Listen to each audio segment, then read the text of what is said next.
Boa tarde. Eu primeiro quero agradecer o meu querido Corecon pela oportunidade de eu estar aqui conversando com a nossa turma.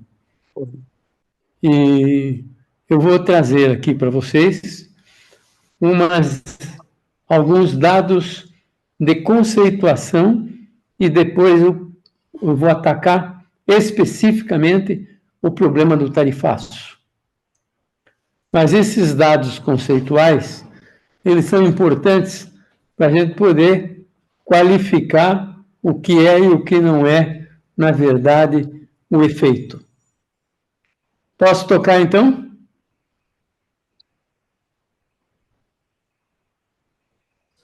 Hein, Inês? Pode seguir. Posso seguir? Tá. Eu quero me apresentar.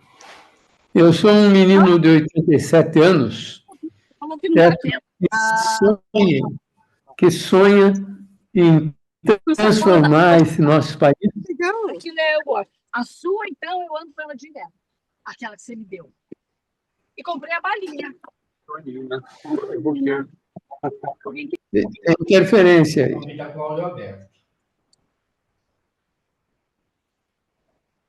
Pode seguir. Então, como eu dizia, eu tenho esse sonho de um dia ver esse meu país justo, certo e desenvolvido. Isto não é uma coisa simples, mas se nós não nos dedicarmos, vai ficar cada dia mais longe. O Brasil é um país abençoado. Eu vou mostrar para vocês o próximo slide o que é o Brasil. Vai passar? Não, quero que passe. Próximo. Vamos à nossa base natural da economia. Mercados e população mundial. Nós temos, porque sem mercado não existe economia. Segundo lugar, observem a evolução brutal da população em 70 anos. Triplicou, certo? O Brasil tem terras e climas, que é uma coisa rara no mundo. Águas, energias, várias modalidades. E temos uma capacidade profissional incrível. Nos últimos 40 anos, o Brasil, que era um país do Jeca Tatu, ele se transformou no maior exportador mundial do agro, das cadeias do agro. E a pergunta que se faz é: será que nós aproveitamos as oportunidades? Será que iremos aproveitar? Essa é a grande dúvida que nos traz aqui. Então, vamos adiante, por favor. Além de tudo, nesse universo de território que temos, nós temos elementos fundamentais como minerais críticos, né, comida e áreas para alimentar o mundo. Esta é a grande chance que nós temos. Aí está a tabelinha de evolução da população, não é? E eu gostaria de dizer o seguinte: na minha vida profissional, eu trabalho no Brasil inteiro, eu sofro uma contestação de que nós precisamos parar de produzir arroz, feijão, nós temos que produzir coisas sofisticadas. A quem eu respondo que nós temos que produzir o que tem mercado e vamos tomar conta desse mercado, que é a forma de nós enriquecermos. Agora vejam uma próxima imagem que ela é extremamente didática. Próxima.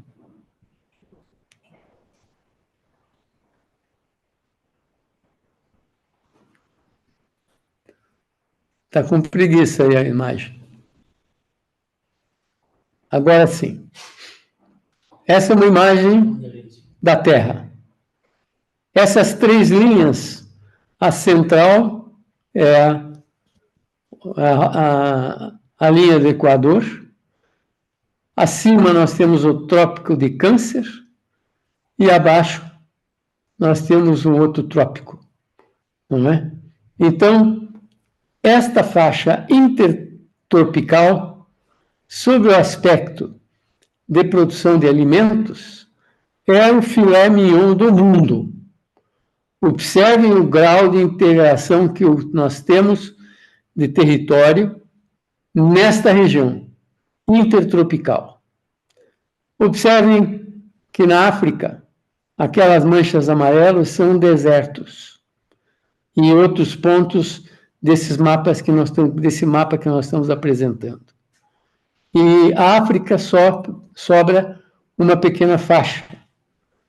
E, para tristeza, essa faixa tem uma topografia desesperadora, né? E não se presta para uma atividade competitiva. Observem também, na parte direita da imagem, uma região verde escura lá em cima. É a Sibéria. A Sibéria não dá nada por causa do gelo. Então, quando nós olhamos essas outras áreas do mundo, e na América também tem esse fenômeno de baixíssimas temperaturas, nós entendemos que o Brasil tem na mão uma oportunidade de mercado que é uma coisa incrível. Nós podemos fazer 3 safras na mesma terra no mesmo ano, com o mesmo capital, com o mesmo trator, com o mesmo armazém, com o mesmo caminhão. Então, isso dá um custo de produção muito competitivo, né? A outra questão que tem é que nós temos uma topografia que é favorável e nós podemos, inclusive, segundo os estudos que eu tenho visto, duplicar a produção de alimentos que nós produzimos hoje. Outra coisa que eu gostaria que vocês prestassem atenção nessa imagem é que, quando nós saíamos do Brasil para o exterior, nós subíamos em direção à África, Estreito de Gibraltar, Mar Mediterrâneo, está vendo ali? Então, o nosso grande mercado era esta região, 15, 20 dias de navegação. Hoje, o nosso mercado é a Ásia. Daí tem que passar por baixo da África, subir e ir lá para cima. 35, 40 dias de navegação. Então, isso é um problema que nós temos que enfrentar. Mas, com a produtividade que nós temos na estrutura produtiva, isto se absorve. Próximo, por favor. Vejam o que nós construímos nos últimos 40 anos. Eu chamo isso tsunami dos grãos brasileiros. Observem que em 1988 nós produzíamos 18 milhões de toneladas de soja, certo? Em 2018, que foi a data que eu consegui, nós chegamos a 119. Isso é uma coisa incrível, é uma vitória formidável das nossas cadeias do agronegócio, que se deve fundamentalmente às condições climáticas e às condições topográficas. Este conjunto é que nos permite ter essa expansão fantástica. O próximo, por favor. Esta tabela era de 2020 e 2021. Ela tem 3 anos aí de atraso para a nossa conversa de hoje. Mas eu quero mostrar nessa tabela a tendência. Vocês observem na primeira coluna de números a nossa classificação em termos de produção. A segunda é quanto da produção o Brasil tem. O terceiro é o percentual de exportação, a nossa colocação. E o quarto, quanto por cento do mercado nós temos dominado. Então, vocês vejam uma coisa maluca, um país tem 40% da produção, 44% do mercado. Se nós pegarmos os dados de 2023, 2024, isto ainda tem um acréscimo de mais de 10%. Mas daí vocês vão passando os outros itens e vocês vão vendo que desempenho incrível que nós tivemos, que estamos tendo, e que efetivamente nos dá uma chance muito boa de evoluir, porque nós somos hoje os donos desse mercado. Vamos ver o próximo agora. Essa tabela é uma tabela de valoração.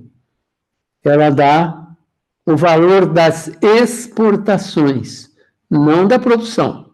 Produção é mais. Só exportação. Em dólares. E vocês observem, por produto, os números que nós atingimos. Esses 67 milhões que nós atingimos em soja em 2023, nessa época, equivaleu a 6 vezes o orçamento do governo do Paraná. Vocês já imaginaram que imensidão de riqueza que só esse item nos dá? Daí vocês entram nos outros itens e vocês vão vendo um desempenho incrível, né, que nós temos na ocupação do mercado internacional. Então, agora, depois desses conceitos da nossa natureza, das nossas facilidades, dos valores, não é? Vamos ver o tarifaço e as suas consequências. Próximo, por favor.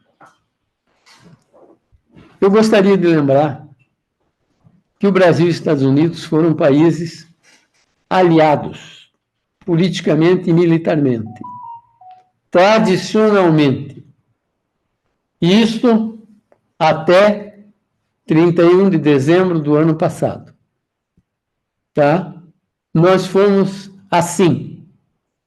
Então, evidentemente, quando nós conversamos com os Estados Unidos, nós temos, de um lado, uma tristeza dessa mudança que está acontecendo lá, que é uma ameaça, não só para nós, como para o mundo. Nós estamos mostrando uma pontinha do iceberg, que é o Brasil. Mas tem o resto do mundo que está sofrendo os mesmos problemas. Então, primeiro, eu tarifaço e pontos para meditação. Vocês vão observar que as tarifas impostas pelo governo americano, elas não foram com o objetivo exclusivamente técnico de interesse econômico. Elas também estão vinculadas a outros interesses financeiros e interesses políticos, geopolíticos. Vejamos essa primeira linha aí. O Brasil ultrapassa os Estados Unidos, tornando-se maior exportador mundial das cadeias do agro. Tomou alguns espaços, perturbou o poder básico nas suas empresas, mas suas empresas continuaram mandando. As empresas de quem? Dos Estados Unidos. Elas têm um poder brutal na economia do mundo e na economia brasileira. Então, quer dizer que um tarifaço prejudica interesses americanos aqui dentro e lá fora. Muita gente não fez essa conta, mas eu, sinceramente, não vi ninguém fazer essa conta. A outra é que o presidente Trump, antes de assumir, montou uma empresa de criptomoedas. Criptomoeda é uma pirâmide. É uma pirâmide. Se você comprar criptomoeda e daí resolver quitar isso, se o mercado estiver arrebentando, vocês não têm nenhum lugar de referência para ir lá cobrar. Se, por exemplo, eu pegar um título da dívida americana, alemã, brasileira, né, nós temos onde ir cobrar. Então, as criptomoedas, elas se assemelham a pirâmides. Em seguida, ele assumiu o tarifaço. O tarifaço é uma coisa inconsequente, porque desequilibrou a economia mundial, não é a economia brasileira. E esse desequilíbrio vai causar prejuízos para todo mundo, principalmente para os Estados Unidos. Certo? Então, esse foi o feito dele, o grande feito dele.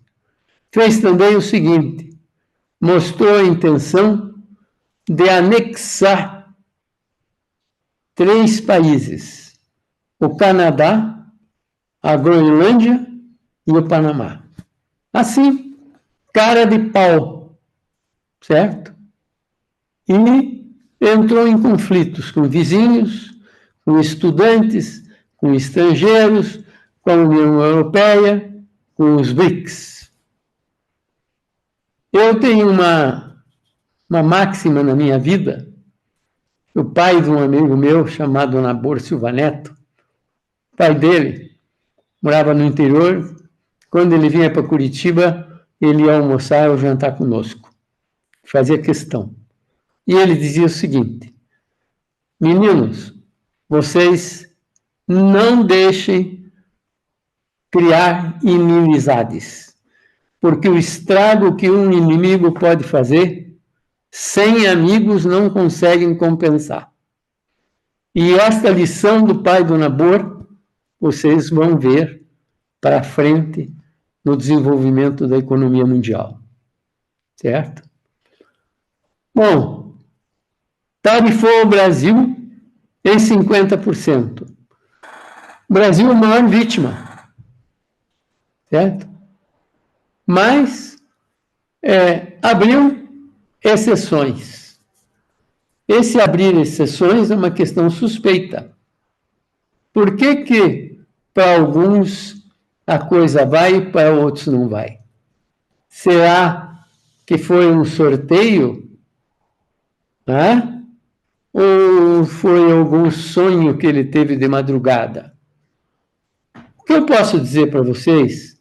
Eu tenho um artigo que eu acho que foi para vocês, está no slide, um artigo chamando a atenção do movimento, de alguns movimentos nas bolsas dos Estados Unidos.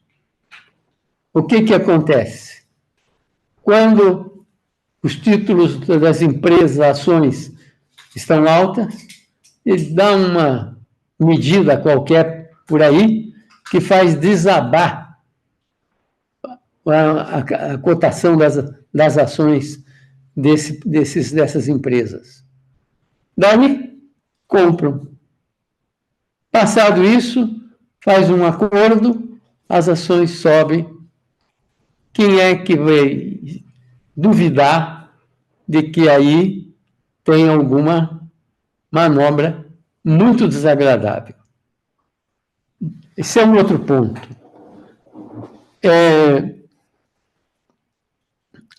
Agora, ele está oficializando as criptomoedas. Repito, Isto é uma pirâmide. E essa, inclusive, ele está querendo implantar criptomoedas no serviço de segurança social dos Estados Unidos.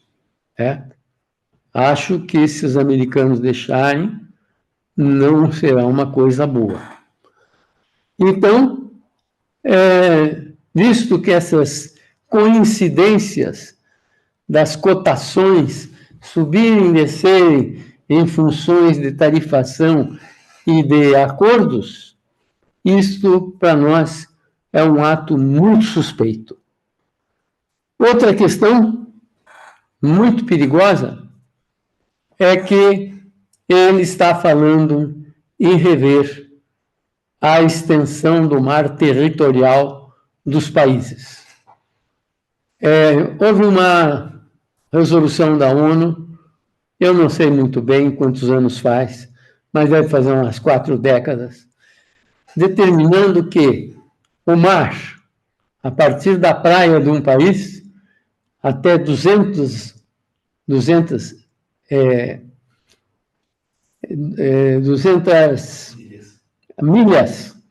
o que dá, grosseiramente, a ordem de 300 quilômetros, pertence a esse país, certo? Ele quer reduzir. Por quê? Porque o Brasil tem uma grande reserva de gás e de petróleo no mar territorial. Nós tivemos uma interrupção, não é? Provocada por problemas financeiros, técnicos aí de governo, inclusive corrupção, e também tivemos movimentos ambientalistas, como ocorrido na margem equatorial na Amazônia. Né? Então, o que aconteceu com esses ambientalistas? Eu acredito que, ingenuamente, certo? Eles receberam ajudas de gente que estava interessada em travar o Brasil. Vocês observem que nós tivemos, assim, travas incríveis. Um dos ícones disso é a Ferrogrão. A Ferrogrão poderá poderá determinar que a logística do Mato Grosso, norte de Mato Grosso, Pará, de grãos para o resto do mundo, possa baixar $30 de custo, certo? Então, se eu segurar, não deixar sair a Ferrogrão, eu estou jogando pedrinhas no caminho do meu concorrente, que é o caso brasileiro. Então, estas doações suspeitas para os movimentos ambientalistas é uma outra coisa que nós temos que ficar ligado. Então, falei do mar equatorial, que ele quer diminuir para se apropriar de áreas, certo? Agora eu vou falar de um outro. Vocês já ouviram dizer que a Amazônia é um patrimônio da humanidade? Esta definição foi dada com o sentido de que nós temos que ter um cuidado com a Amazônia, não pelo interesse brasileiro, mas pelo interesse da humanidade. Pois bem, o que o presidente americano está falando agora? Que a Amazônia não é do Brasil, é um patrimônio da humanidade. Viram que engraçadinho? Não é? Tem mais. Nós temos, nessa questão da exploração de petróleo, um ponto-chave. Mas, quando nós entramos na Amazônia, nós temos mais um calhamaço de oportunidades. Por exemplo, nós temos a segunda maior reserva de terras raras do mundo.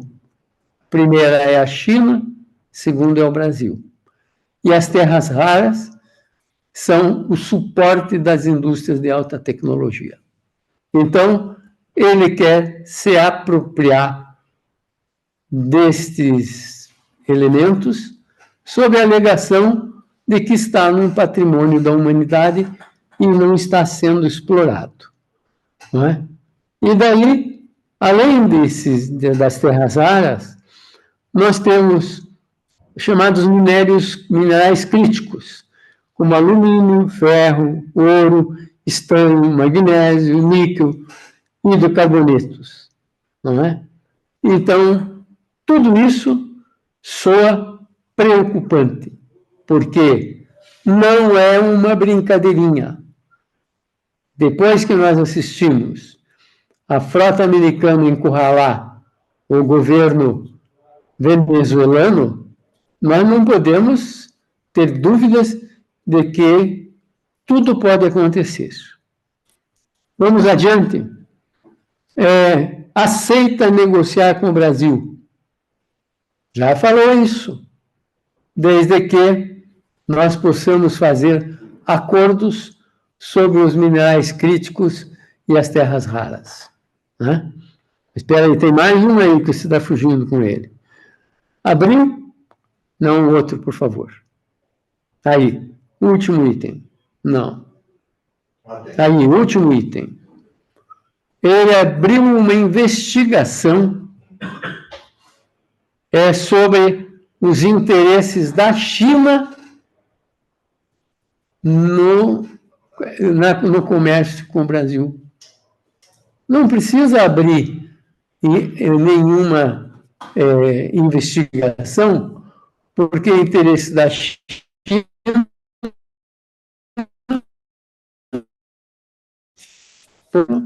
é comprar nossa, a gente exporta, mais ou menos isso, vai para a China. Por quê? Porque a China não tem como produzir. Então, para que fazer esse estudo? Isso é uma suspeição. Esses pontos eu quero deixar na cabeça de vocês, porque eles mostram o perigo que isso significa. Eu mandei para aqui para o Corecon um artigo de um oficial da Marinha, que está à disposição de vocês. Não deixem de ler. É um artigo grande, em duas partes, uma histórica e outra geopolítica. Por favor, olhem lá nesse artigo, que é um oficial da Marinha Brasileira, que escreveu na Revista Marítima, que é uma revista da Marinha, informalmente. Agora eu quero passar para um outro ponto. O que nós precisamos fazer? Nós não adianta querer brigar, porque ele não liga para nada, a não ser os seus interesses. Se tiver lá uma empresa, né, amiga, tal, que está sendo prejudicada, pode ser que tire a tarifa do Brasil. Mas se não tiver, vai fazer o que quiser. Né? Inclusive com intervenção no Supremo Tribunal Federal, o que é inaceitável. Um presidente da República de um outro país intervir nos órgãos da gestão brasileira. E ele está fazendo tudo isso. Então, minha gente, nós temos que fazer um esforço muito grande para aumentar a competitividade. Competitividade, porque eu tenho um gráfico que é velho, que é o próximo. Eu pedi para a ANEC me atualizar isso, que mostra que uma carga agrícola saindo da porteira da fazenda até o destino, no Brasil, ela paga 3 a 4 vezes mais que um produtor americano. Certo? E também isto em relação ao produtor argentino. Por que nós pagamos isso? Pelas ineficiências logísticas. E essa logística ele vem desde documentação até a parte física dos transportes. Eu trabalhei com o pessoal, eu era consultor da Confederação da Agricultura, né? E trabalhei nessas questões. Então, uma das coisas que nós queríamos era mudar a legislação para poder baratear os fretes, principalmente na questão ambiental. E daí aconteceu o seguinte: o governo anterior, ele poderia, em 2021, ter denunciado a participação numa resolução internacional chamada OIT 169, que é hoje um dos maiores obstáculos para nós construirmos a nossa infraestrutura. Fizemos uma pressão muito grande no presidente da República e ele não saiu da Convenção 169. Né? Isto, agora, nós vamos ter que esperar mais 10 anos. Isto é um prejuízo brutal para a economia brasileira. Tá? Nós precisamos melhorar a logística. Eu escuto muito uma tal de bancada ruralista dizer que a taxa de juros está matando o agronegócio. Para vocês terem uma ideia, eu tenho um estudo feito pelo pessoal de Mato Grosso, agora eu não lembro o nome da entidade, um estudo, quanto custa eles tirarem a soja pelos portos do Rio de Janeiro, de São Paulo ou do Paraná, e quanto custariam se eles pudessem tirar pelos portos do Pará ou do Maranhão. Essa diferença é $46 por tonelada, a economia com a logística. $46 num produto que vale $450, é uma fortuna. É uma fortuna. Se nós tivéssemos esses elementos para agilizar a alocação da nossa infraestrutura, nós resolveríamos o problema, porque a taxa de juros vira pó diante da ineficiência logística. Próximo slide é para vocês criarem uma imagem da mudança de mercado e de algumas necessidades que isso determina à economia brasileira. Antigamente, o nosso mercado era que, subindo nesse mapa, do lado direito, Mar Mediterrâneo. Era esta região do norte da Europa, norte da África, me perdoe, e da Europa, que era o nosso mercado principal. Quantos dias de navegação para chegar lá, saindo do Brasil? 15, 20 dias. Hoje, os mercados são asiáticos, porque é onde está a concentração da população, aonde não existe capacidade de produção, certo?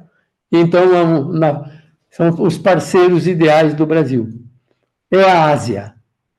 Para a Ásia, eu tenho o dobro do tempo de navegação do que se eu fosse para o mercado mediterrâneo. Então, nós precisamos resolver isto. Como é que resolve isto? Nós temos um primeiro problema, os portos brasileiros. Nós estamos em colapso portuário. Faz anos, eu trabalhei 20 anos para a CNA, certo? Faz anos, principalmente com o governo passado, insistimos duramente na mudança das regras portuárias, certo? Para poder expandir ferozmente a capacidade portuária. Porque se nós não tivermos portos, nós não temos o portão para ir para o resto do mundo, certo? Para vocês terem uma ideia, a última grande decisão tomada nos portos foi no governo Dilma. Governo Dilma. Porque antigamente, um terminal privado, ele só podia transitar carga própria, não poderia transitar carga de terceiros. Com a presidência da Cátia Abreu na Confederação da Agricultura e a ministra Gleisi Hoffmann na Casa Civil, nós conseguimos abrir isto. Hoje, 70% da carga transitada em portos no Brasil está nos chamados TUPs, que são os terminais privados, que operam com carga de todo mundo. Certo? Outra grande vitória que nós tivemos nessa época é que nós conseguimos mudar o sistema de licitação rodoviária. Porque o sistema de licitação era quem dá mais para ficar com a concessão. Ora, se uma concessão, eu vou ter que fazer um investimento de 100 bilhões. E na disputa, eu dou um lance na bolsa de 100 milhões, de 10 bilhões, eu estou encarecendo em 10% os custos operacionais da empresa, certo? Então, esta técnica de fazer licitações para quem cobrar menos do usuário tem uma razão técnica econômica. Porto, rodovia, não é uma finalidade, é um meio de transporte. Então, o que aconteceu? No governo passado, nós voltamos ao regime de pagar a outorga com outros nomes, tá? Inclusive operações muito, muito suspeitas, e no setor marítimo também nós tivemos a imposição do pagamento de uma conta vinculada. Então, essas operações, elas são encarecedoras e a população não sabe. E quando eu falo população, eu não estou falando do pobre de pé de chinelo que está lá na praça pedindo esmola. Eu estou falando de doutores, de empresários, de profissionais liberais, professores, pessoas de alto nível. Por quê? Porque é uma especialidade. Não estão focados nisso. Mas quando a gente explica, eles se revoltam. Porque, efetivamente, a nossa logística está integralmente comprometida em função desses fatores. Se nós não mudarmos isso, nós vamos nos arrepender. Próximo, é o penúltimo. Eu tratei especificamente aí do interesse do Paraná.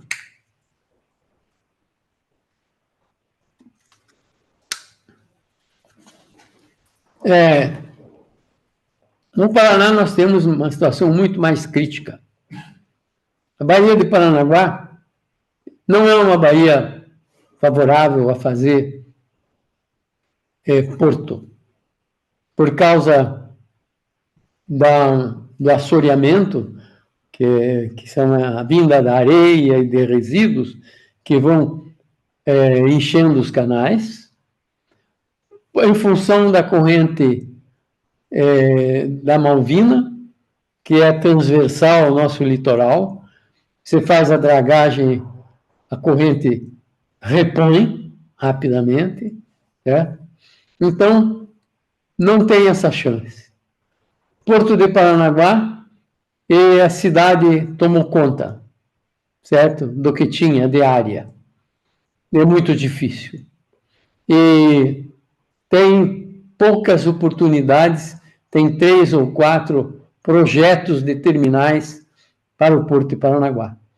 Mas são águas rasas, certo, que exigem uma dragagem permanente. Então, pois bem, nós precisamos resolver o problema de dragagem de Paranaguá, certo? Agora está para sair aí uma questão meio absurda. Eu tenho todas as razões técnicas para discordar da tal concessão do canal de navegação de Paranaguá, certo? Porque não falta dinheiro, falta gestão. Falta gestão, não falta dinheiro. Então, eu não estou sem dragagem em Paranaguá.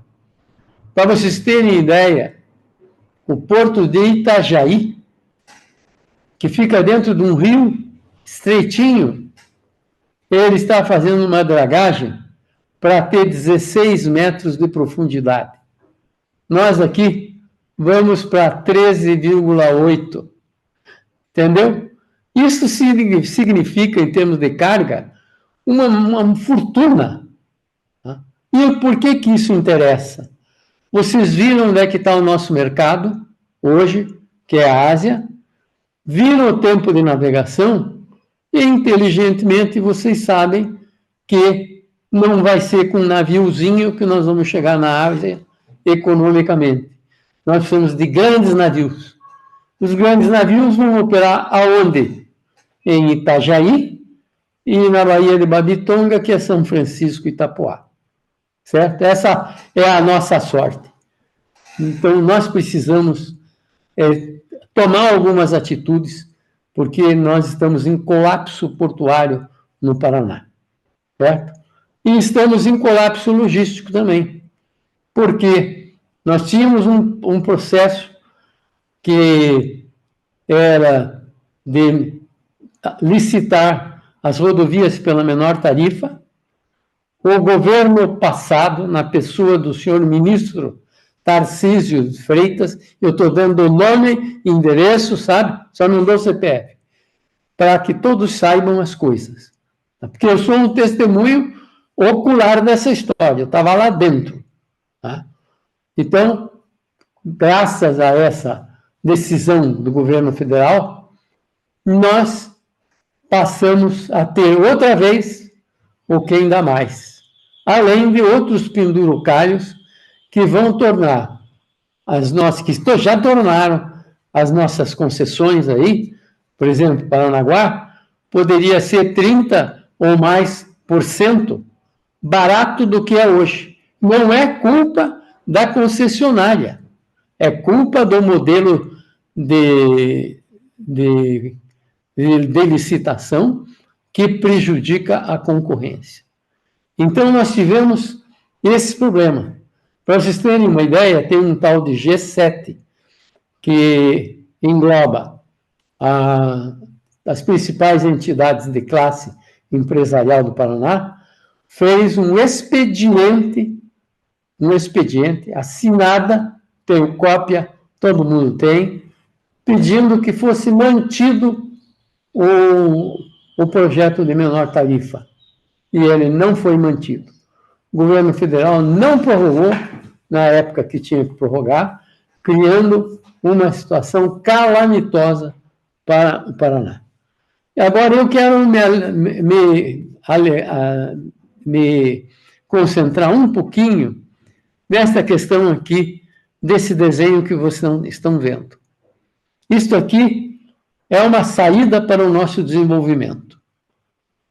Eu, convivendo com o IDL, que é uma entidade que tem muita inter-relação com o Paraguai, não é? Convivendo com eles e com outras entidades, eu fui formando na cabeça que nós precisamos ter um grande corredor logístico que venha colhendo carga de faixas do interior, certo? E quando chega aqui na região de Irati, mais ou menos, abre para 3 alternativas portuárias. Porque não me interessa se o porto está no Paraná, ou está em Santa Catarina, ou está em São Paulo. O que me interessa é que tenha os menores custos para sobrar mais para a nossa economia de produção, para a nossa cadeia de produção. Então, essa ideia, ela abrange alcançar os 3 sistemas portuários. Isto geraria concorrência, estimularia a competição, sem dúvida alguma.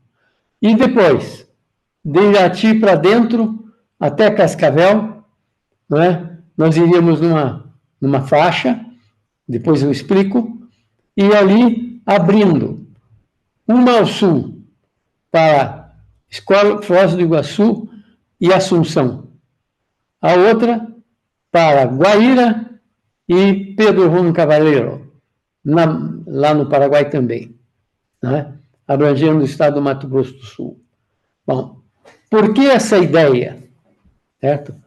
Muita gente diz, não, precisa ser ferrovia, não pode ser rodovia. Eu fiz um estudo para a Assembleia Legislativa em que mostrei que mais de 70% dos fretes contratados no Paraná é para distâncias de menos de 50 quilômetros. O Paraná, ele tem uma economia fortemente vicinal, porque nós somos criadores de tilápia, de suínos, de frangos, de bovinos, certo? Então, nós temos uma quantidade incrível de tráfego vicinal. E só quando o produto fica pronto, daí é que ele é transformado numa carga unitária. Mas o Paraná, de Paranaguá a Foz do Iguaçu, a distância é em torno de 600 quilômetros. O trem, para competir, ele vai até precisa mais do que 500 quilômetros. Ele precisa de distâncias muito grandes, certo? Outra coisa mais, ele precisa carga igualzinha todo dia, com chuva ou com sol, como acontece na mina de Carajás, lá no Pará. De 4 em 4 horas, há uns 5, 6 anos, quando fui a última vez que estive lá, saía uma composição ferroviária rumo ao Porto de São Luís. De 4 em 4 horas, com chuva ou com sol, durante todos os dias do ano. Aqui, na nossa região, nós temos safras, curvas de safra. Tem época que tem carga, tem época que não tem, então isso não favorece a um transporte de massa como é o ferroviário. Mas isso não significa que não se deva pensar nesta questão. Mas a questão mais urgente é uma questão que tem que começar agora, já deveria ter começado, é essa rota que eu chamei de Rota Trinacional de Itaipu.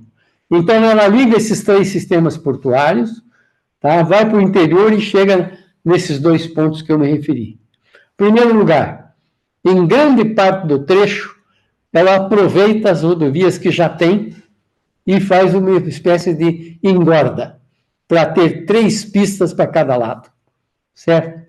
Para isso, nós podemos contar com verbas de Itaipu, que é uma destinação muito mais interessante do que outras coisas que estão sendo feitas, certo?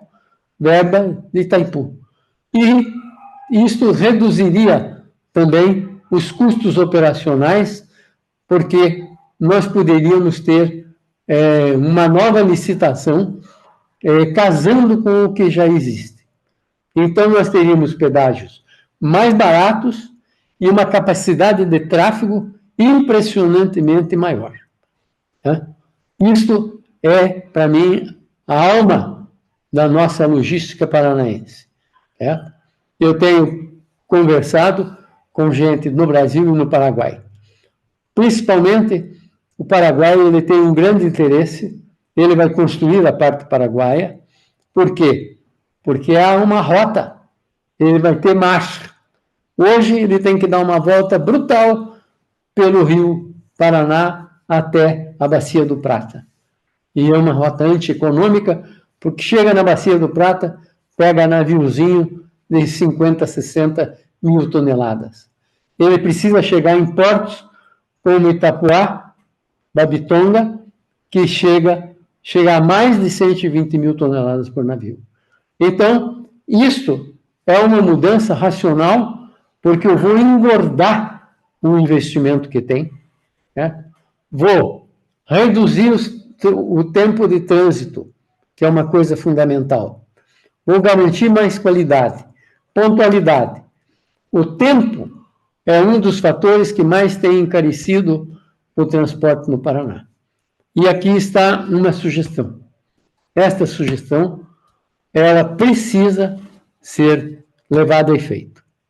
Concluindo a nossa conversa, e diante do tarifaço, da nossa deficiência logística, para aumentar a competitividade e resistir mais ao tarifaço,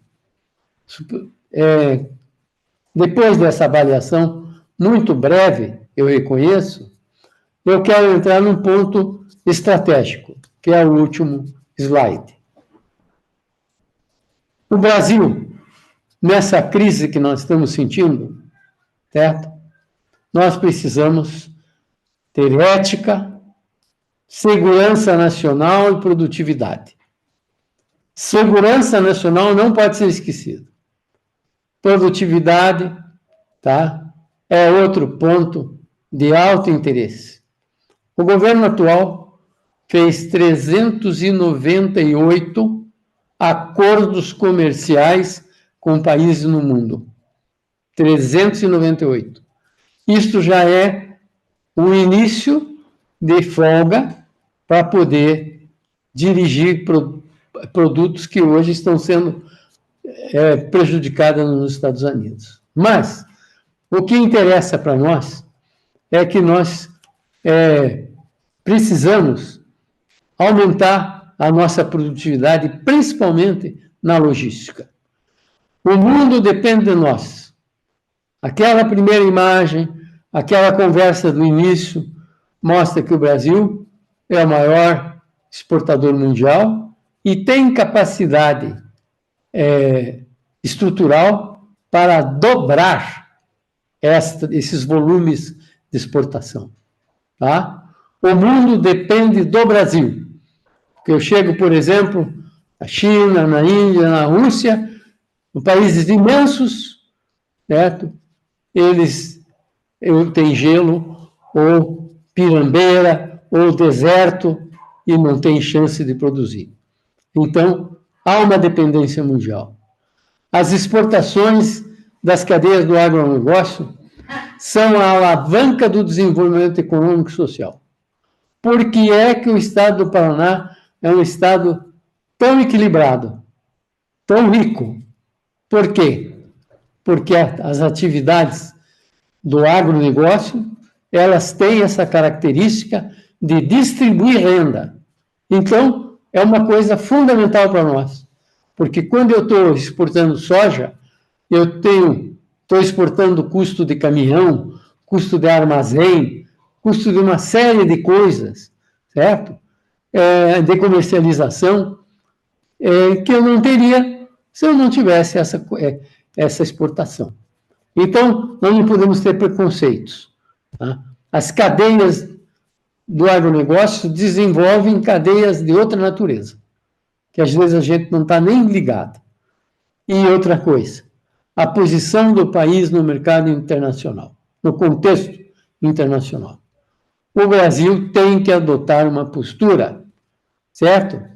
De paz e amor. Tentar equilibrar, resolver as negociações lá, principalmente com os Estados Unidos, embora todos nós tenhamos a mesma opinião. É muito difícil negociar com aquele tipo de gente, certo? Então, nós podemos ser bonzinhos, mas nós não podemos ficar dependente deles. Tá? E tarifaço foi uma injustiça contra o nosso país. Replicar o tarifaço é uma coisa perigosa. O mundo inteiro foi abalado pelas políticas econômicas dos Estados Unidos. Os próprios Estados Unidos estão com uma inflação crescente e uma insatisfação da população. Mas eles conseguiram aquilo que o pai do meu amigo Labor dizia que a gente tinha que evitar. Conseguiram, os Estados Unidos conseguiu produzir inimigos. A União Europeia, que tinha uma divisão, agora se unificou. A China, a Índia, a Rússia, com todos os seus problemas, certo? E a União Europeia estão se associando porque as medidas que estão sendo adotadas nos Estados Unidos, tendo em vista o tamanho da economia americana e o tipo de relações em que nós tínhamos muito intensas, eles são muito prejudicados. Inclusive, nós estamos assistindo uma tendência que ainda não emergiu totalmente, que é de criação de uma outra moeda, fora o dólar. Isto seria uma sepultura para a economia americana, certo? Bom, o que eu posso dizer, minha gente, é que nós vamos ter que trabalhar. Temos problemas internos na logística, nos custos, na burocracia, isso de um lado. De outro lado, os obstáculos que nós temos de políticas de outros países. Mas, como o nosso produto é comida, comida não dá para deixar para o dia seguinte, é todo dia. Esta é a grande chance. E eu acho que as nossas autoridades, as entidades de classe, estão fazendo um trabalho cauteloso e brilhante na tentativa de negociar, fingindo que não viram, tá?